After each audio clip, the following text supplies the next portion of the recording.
Okay, what's up, parents and teachers? Teachers, you can really use this for your class as well because there's so much confusion around with kids and parents around the details for expectations with homework and tests and stuff like that.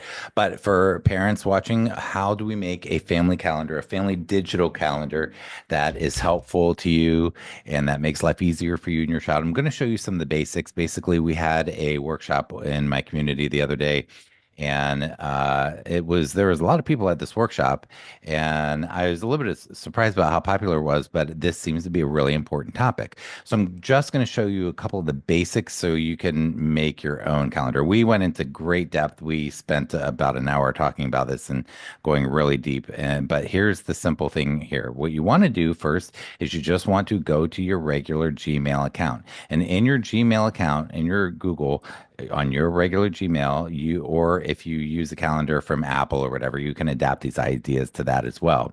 But in Gmail, what you are going to do on this account here is if you click from your Gmail email, you'll see this button here in the upper right hand corner, and that will give you the options for several things, including calendar. Go ahead and click on calendar, and you will see something that looks something like this.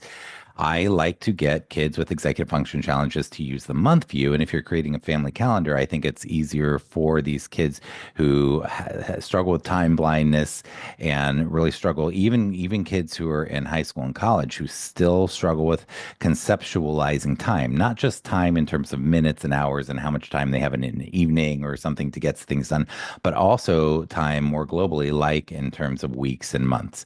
So I prefer to get kids using the month view, but let's imagine that you go into your Google Calendar and you go right here and you open up the month view. That is what I recommend. Then you're going to go up to the left-hand corner here and click the hamburger icon right there. And that's going to open up this amazing section here, which does some really cool things, by the way.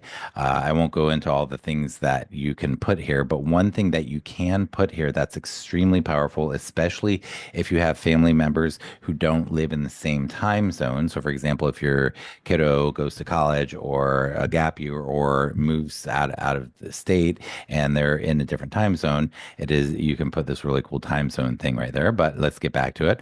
What we're going to do to set up this calendar here is we're going to go into settings and sharing. You can get to it from a calendar here. So for example, if you click on my calendars and you click on the three dots in any of the calendars, you can go to settings and sharing. You can also go up here to settings, and I will go ahead and do it from up here in the right hand corner.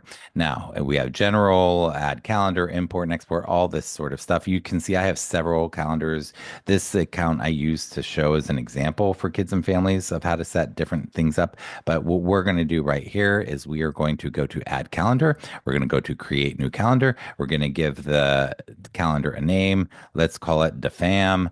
DeFam, that's your family calendar. And I'm going to put an exclamation point here because that will bring it up in the list of calendars here to the top.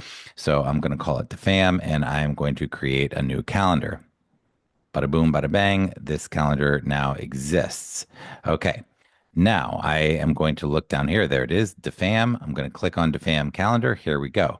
Now what you are going to want to do is you are going to go to add people and groups, and you can add your family's email addresses. After you add your family's email addresses, then they will now have access to the calendar.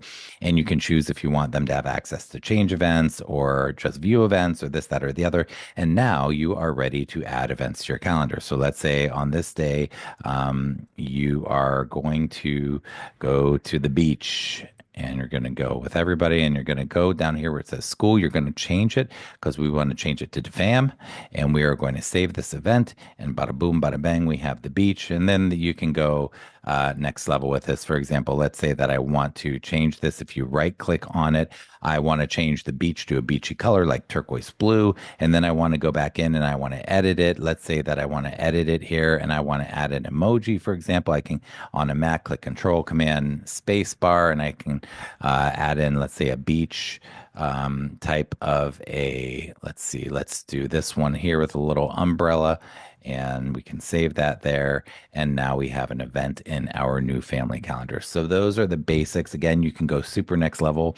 But if your kid struggles with executive function and they struggle with time blindness and they struggle to know when things are and how long things take, and you are their executive function, you're reminding them of everything. You want them to be independent. You want them to build responsibility. You want them to build their own executive function skills and planning skills.